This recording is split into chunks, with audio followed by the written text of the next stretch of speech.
Hi, you guys. Welcome back. Welcome back to another week, another round, another paycheck in all of our collective pockets. I'm still going to claim that for myself and for you until we are out of this BS that we're in, that we've been in over the past year and some change. You feel me? All right. How y'all been? Y'all been good? I've been all right. Welcome to another episode of Life is a Trip podcast. I am your host, Andrea, or Drea, if you just can't get that first half of my goddamn name right, or the second half of my name right. You know, it is what it is. Welcome. I hope you guys have been doing good. This week has been, it's only Monday, and you peep how I'm saying this week, baby, get going. We need to go ahead and just fast forward to next week because I'm ready. I'm ready already. But anyway, I won't bore y'all with that stuff. It's going to be real quick. We're going to be in and out today. I saw something earlier that made me think of, he was at one point my homeboy, and you know when you're friends with somebody, you just let them talk. They're just being themselves, right? Because you guys are friends. There's no need to put on airs. There's no need to, for any kind of representative to be present at all. You're just yourself. That's the beauty of being friends with people before you decide to go the romantic route. Now, I can't do that because once you're my friend, baby, you are my friend. If I'm determining that you're my friend off rip, there's no going back from that. Like, that just means I'm not attracted to you in that way. So I can't entertain the idea of a dating situation with you because I'm not interested in that way. Does that make sense? But for some people, you hear all the time, I want to be best friends before I get with anybody. Or, I want to be best friends with my husband. Both sides get that voice, by the way. When you sound dumb, both sides get that voice, women and men. I want to be friends with my husband first before I get married, or I want to be best friends with my wife before we get married. All that bullshit. You know how it goes. You've heard it before. It's because people can be themselves. People can let down whatever walls that they have. People are just comfortable being who they are. Boom. Case in point. So I was friends with this dude. We've been friends for fucking years, y'all. And so now let me put a pin in that, because we were friends, but make no mistake about it, I was more than okay with taking the step outside of said friendship and entertaining a dating situation. Stars never aligned for us back then, so we never went there. Okay, it's been, cutesy flirting here and there, but that's about it. Nothing major, right? So over the years of being his friend, I listened to him talk about a lot of shit, right? One of those things was, and at the time, I guess I didn't, I don't know, it didn't hold weight with me because at the time I wasn't thinking that it would be an issue because we weren't together, or I knew that we would never be a thing. And at the time anyway, I'm thinking, he ain't my man. Ain't gonna be my problem. So I didn't really trip off of the things that he would say sometimes. One of these things being, this was a little bit before he got married. He would talk about the girl he was dating. He would always talk about the girls that he was dating, right? Because he thought he was as they're now calling it, is it upper level man or high dollar man? What are they calling it nowadays? Child. He considers himself to be in the upper echelon of men, right? He thinks he's a fucking catch, and he's don't get me wrong, this man is fine. Okay, he is fine, but someone being fine does not mean that everything else goes away. Does not mean that them talking about fuck shit goes away, and them having an ugly personality or them having an ugly soul goes away. You being fine doesn't negate any of that shit. it still exists and it's still a factor in people determining if they want to be with you. Okay, going back to the story. So one day he's talking about this girl that he was dating. And, you know, he was talking about, you know, just the dating scene as a whole. He was like, you know, I'm not having any luck out here. All these girls, it's always something, you know, it's always something going on with them. I can never find anybody that has it all together. And I was like, well, explain what you're talking about as far as having it all together. I'm doing hard air quotes, right? What do you mean when you say having it all together? So he would say stuff like, you know, I want her to be financially secure and I want her to at least make the same amount of money I'm making. Now, mind you, he makes good money, right? We'll just say that. So he wanted someone to make the same amount of money he makes, preferably not have any children, you know, is a lady in every sense of the word, you know, doesn't curse, doesn't do this, doesn't go out, I don't want her to be no hoe. And his version of hoe would be, you know, if she has more than 5 bodies under her belt, some shit like that. Mind you, we would have these kind of conversations, and this is the type of woman that he preferred to marry. He wanted to marry, right? So he's dating this girl, and turns out, you know, she has issues with her family. And, you know, her dad and her mom, both parents, they weren't together, but they were both kind of dependent on her to take care of them. They weren't elderly by any means, but they were just financially dependent on her to, you know, supplement whatever income that they didn't have for their particular lifestyle. Okay, it is what it is. So he would complain about that often, and just the fact that she was supporting her parents financially would, I guess, get under his skin. Outside of that, she has been through, you know, a few unsuccessful relationships that have, like with anyone, I would assume, has shaped the way that you think or interact with people in your current day. You know, present day, anything in your past has shaped how you think now. Newsflash for anybody that I don't know if y'all know this, but you know, anything that you've gone through in your past has shaped who you are to this day.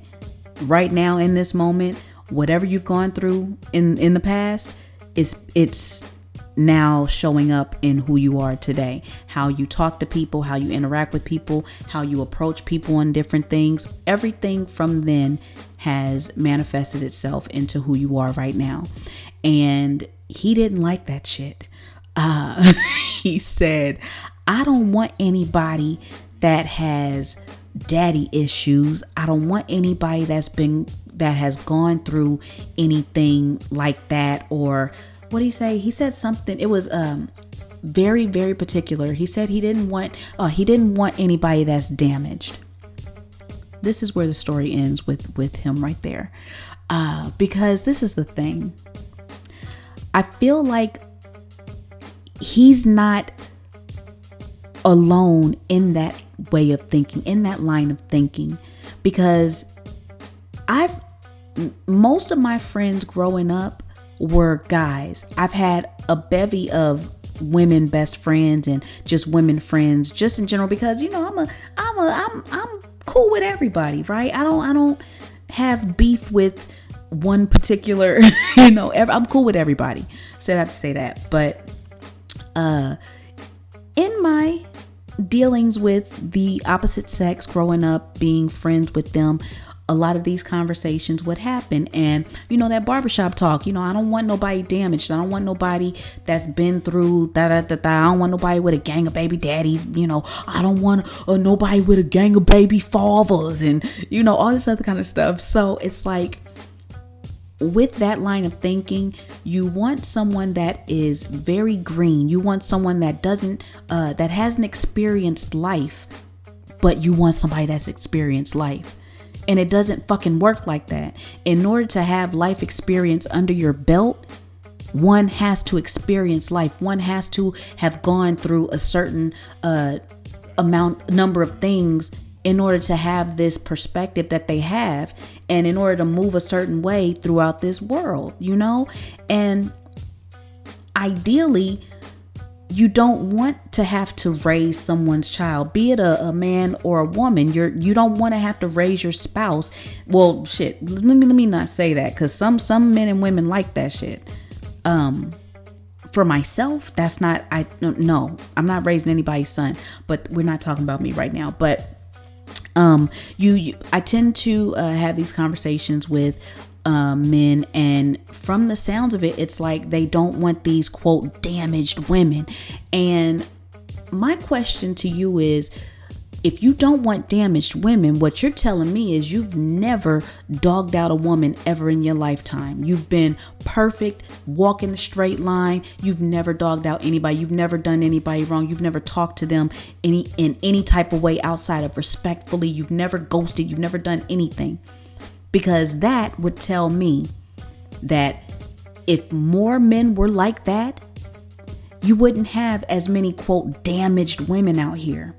These women are, quote, damaged because they've had to go through so many situations where they've been disrespected. They've been cheated on. They've put their all into these relationships that haven't been reciprocated. They've been lied to. They've been, just dogged out.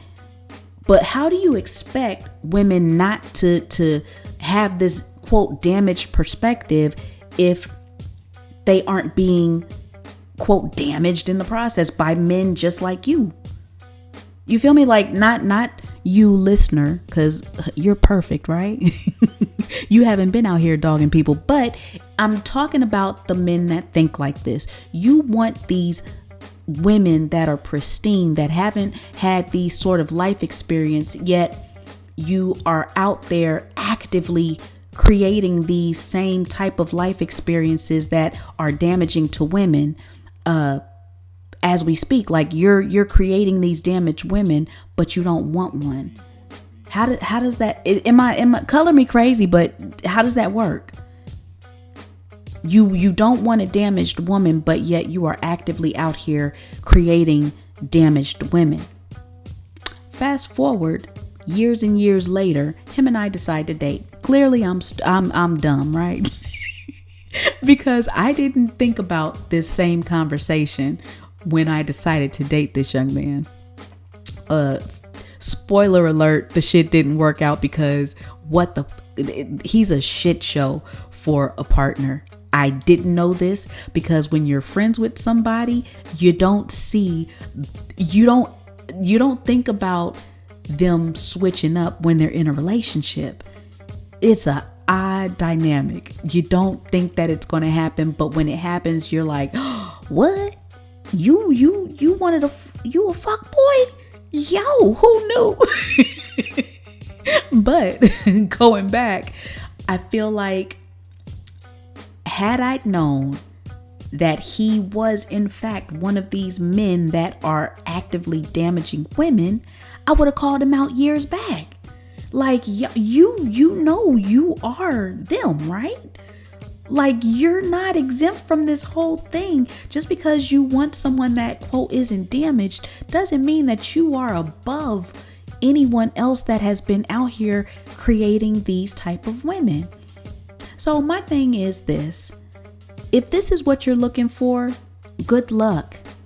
You're going to have to, and probably why a lot of men get younger women, like young women, because they're thinking, I'm sure, I don't know, I'm not a man, so I'm not going to generalize, but maybe these men want these younger women because they feel that these younger women are so green that they haven't experienced the shit that makes one damaged.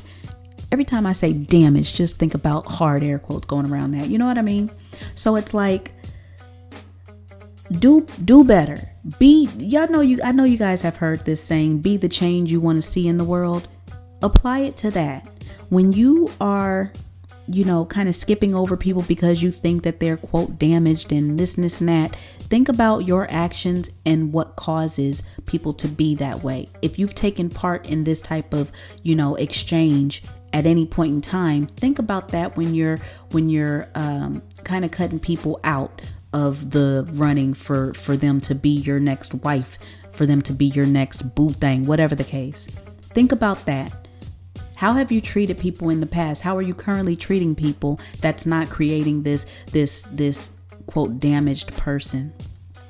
If you are doing some fuck shit, just know that you're leaving debris in the aftermath. It's not pretty. You are creating now a person that is quote damaged in your eyes, in your description. So if everybody is running into people like yourself, think about how hard and rare it is to find someone that hasn't been through anything like that. Just food for thought, it was just on my mind a little bit. So I was like, you know what? This needs to be discussed. And again, I started off by saying this was a rant. I know this is about my 2 cents on men and this whole anti-damaged women kick that seems to be a thing. So, I'm sure men listening to this will have some feelings. I understand. I'm sorry that you have feelings about that. Isn't that I just did a half-ass apology, a shut up apology. If you don't know what a shut up apology is, go on, scroll back to my earlier episode. That is the art of an apology. You'll hear what that is. I'm sorry you feel that way. Okay. You guys, if you want to catch up with me online, make sure you hit me up at Life is a Trip Pod on Instagram, Facebook, Twitter, or feel free to shoot me any comments, topics, suggestions, questions, whatever, behind the scenes at lifeisatrippod@gmail.com. Or if you'd like to see my mug as I record these episodes, you can become a patron on Patreon at patreon.com/lifeisatrippod. No, Life is a Trip, excuse me. And you can see the different tiers from there. I record bonus episodes every week as well, that are not uploaded to the podcast world, podcast universe. What? You know what I'm saying? It's just strictly for the patrons. So feel free to reach out to me, you guys, and do something today that your future self will be proud of you for. And that includes not creating this line and bevy of damaged people. Okay. Be good to people. Treat people how you want to be fucking treated. That's it. Okay. I won't turn this into a lecture. I'm already running long. You guys have an awesome week ahead, and I will talk to you on the next episode. Have a good one, you guys.